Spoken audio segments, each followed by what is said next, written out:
Hey, folks and friends, welcome here. Today I'm going to be talking on modesty being centered around your standards and your values.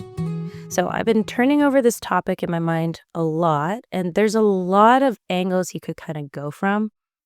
I suppose in this episode, um, the way I'm going to be going about it is more so to look at how to look at modesty, maybe, or how to kind of create your standards of modesty rather than the specifics on how to dress, though I will get into that at the end and I will be specific about my values and my standards of modesty and how I dress. Because sometimes, when you read articles or you read about modesty, like there's all these like nice spiritual platitudes and things that they talk about. And sometimes you feel or wonder, like, people aren't kind of willing to, like, put themselves out on the line or, like, kinda stake their flag in the, whatever territory. And sometimes that's helpful to have, like, be to have concrete examples, have concrete reasons as to why, or how somebody dresses instead of just kind of these, like, more heady sort of, kind of way to talk about it. So, I'm hopefully gonna do both, and maybe that's gonna be helpful for you. So I think a good place to start from is not asking the question, what I should wear or how should I dress or what do I want to look like, but starting from a place of standards.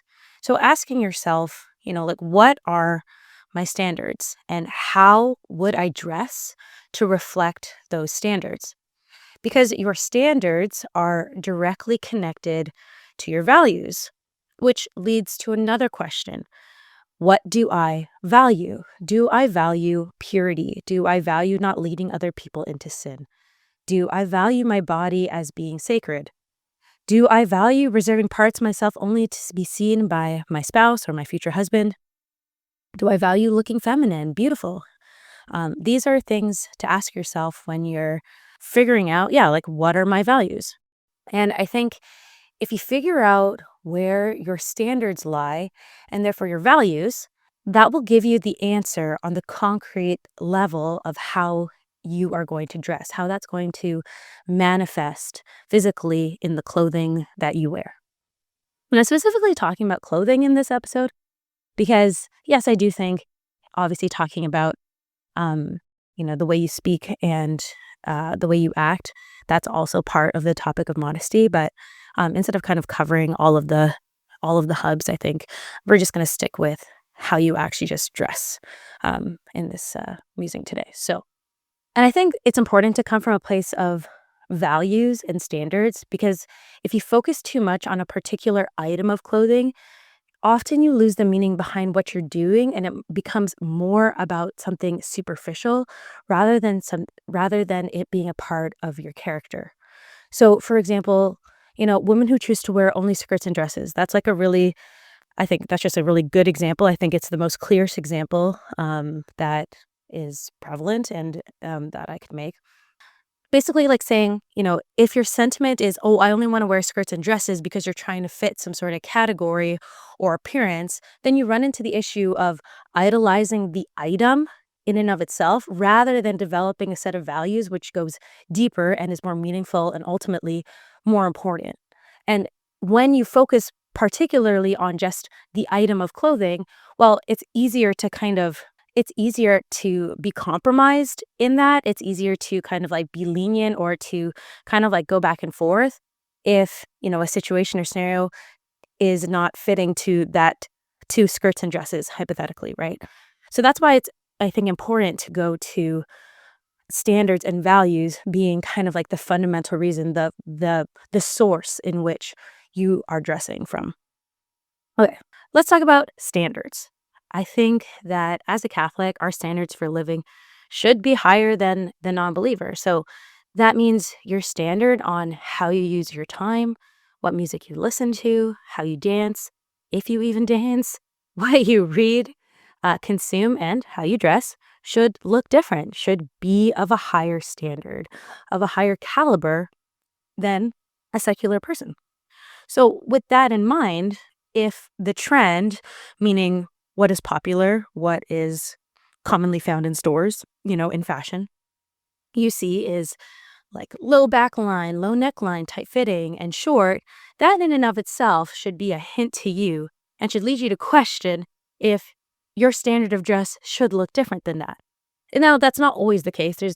Sometimes really, thankfully, sometimes trends in fashion that are more modest, and that's great. And I think skirts and dresses are coming back in, and definitely seems way more accessible and easier to dress in a modest fashion than like 5 years ago or more. But anyways, just in general, it's a good measurement to just see, okay, like what's a trend, and that in of itself should make you question, okay, like is this trend something that I should that I should as a Catholic be like living and looking different than that.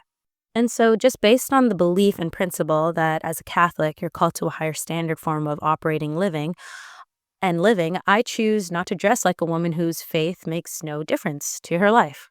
So I think that's a good principle to work from in general. And I know that there are other parts of the topic of modesty that we can touch on. So again, like speech and action.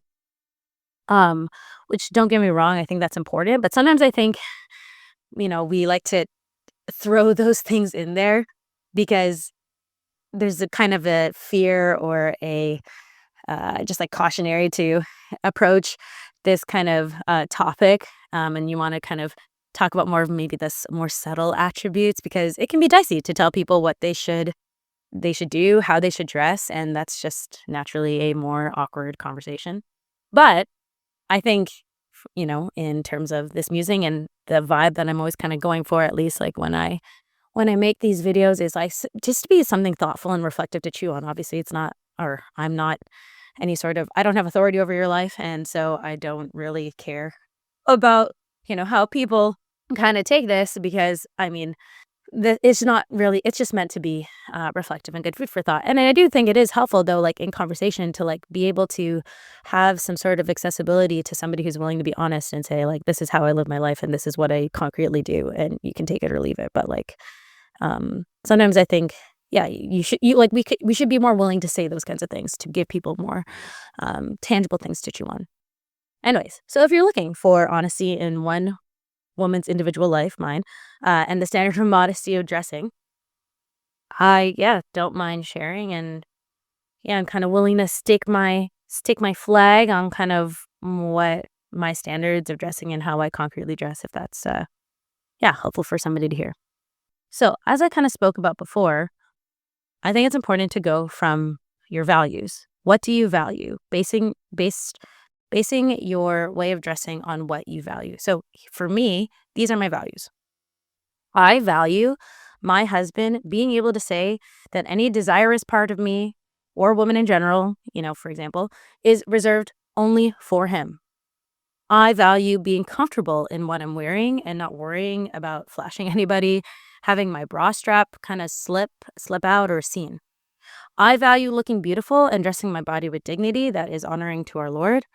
I value people not being able to piece together what my body looks like as a whole by the parts of me that are being revealed. And I value not feeling like the way that I live and the way that I dress conflicts with my fundamental beliefs, with my faith, with Catholicism.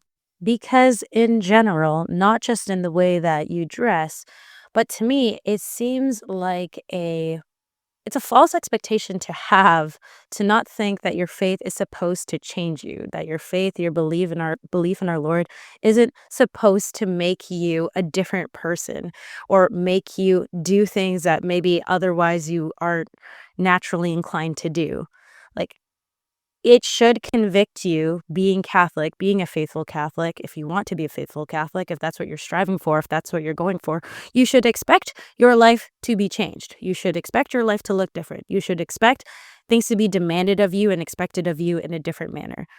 So that comes along with dressing. And so what does it look like for me to dress aligned with my values? So here I'm just going to go into like concretely, this is how I dress. Like these are kind of this is how my values are manifested in the clothing that I wear. So I don't wear pants out in public. I don't wear anything with a low neckline and a low back or that shows my cleavage or anything really close to that. Like if I bend down, and I can see my shirt opening is like I can see the shirt opening when I like look down. That's doesn't fly with me. Like that's not acceptable to me. I like to wear skirts and dresses that go below my knees so that I am comfortable and that there's some wiggle room for when I sit down because they ride up when you sit down. I don't wear a bikini, and I don't think any Catholic woman should wear a bikini. I think that's actually an objective fact that you should not wear a bikini as a Catholic. Um, I will not wear anything that shows the outline of my chest or my backside clearly, and I don't compromise my way of dress based on an activity or a special occasion, which is something I never really understand is like, why is it when you go to like a wedding or um, a special occasion or something like that, all of a sudden like standards of modesty are lower? Like, don't you think they should be higher? It's kind of interesting.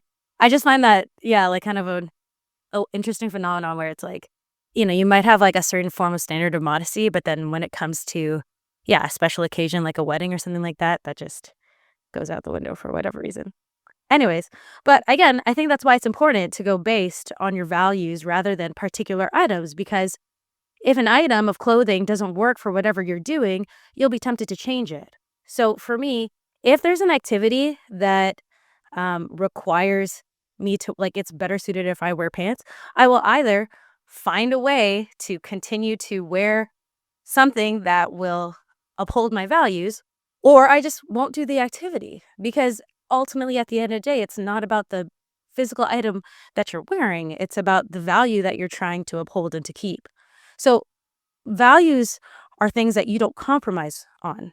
Whereas, in a sense, it's easy to compromise on an article of clothing if it's not attached to anything deeper than just, the appearance or like the superficial thing itself. I think those are kind of like good principles to work from when it comes to modesty, when it comes to just thinking about the topic in and of itself, to operate from a place of standards and therefore asking yourself what you value, and then um, letting your clothing manifest those values. Anyways, I think that's all I have to say on this facet of the topic. And again, there's a lot of angles you could kind of go from. I'm sure another musing will come up, but I kind of like having, yeah, like more of a complete thought that I kind of present and give, because it just gives you the ability also to like go deeper into kind of these different facets of the topic. Anyways, I hope this was helpful, fruitful, good food for thought. Thanks for joining me on this episode. Until next time, God bless.